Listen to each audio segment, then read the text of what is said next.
পাড়া এলাকাবাসী ও যুব সমাজের উদ্যোগে প্রথম বার্ষিক ইসলামী দোয়ার মাহফিল যারা উপস্থিত হয়েছেন, আমার সম্মানিত মুসল্লি সাহেবান, পর্দার আড়ালে আমার মা ও বোনেরা, সবাইকে জানাই আসসালামু আলাইকুম রাহমাতুল্লাহি ওয়া বারাকাতুহু।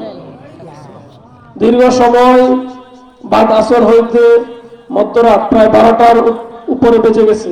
এখন পর্যন্ত যারা এই কনকনে শীতে বসে থেকে ইসলামের আলোচনা শুনতেছেন, সবাইকে আবারও প্রাণপ্রিয় মুবারকবাদ জানাচ্ছি।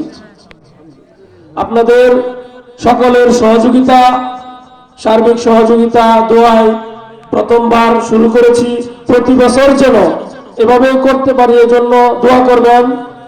আমার দাদা মরহুম শামসুদ্দিন মেম্বার সাহেব, উনি জীবিত থাকলে আরো হয়তো সুন্দর করে করতে পারতাম।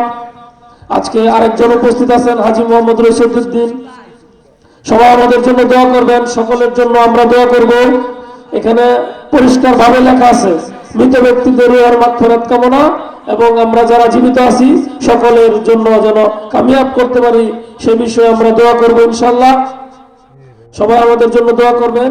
এ বলে আমি আমার সংক্ষিপ্ত আলোচনা শেষ করলাম। হযরত বয়ান করবেন, সবাই মনোযোগ দিয়ে শুনবেন।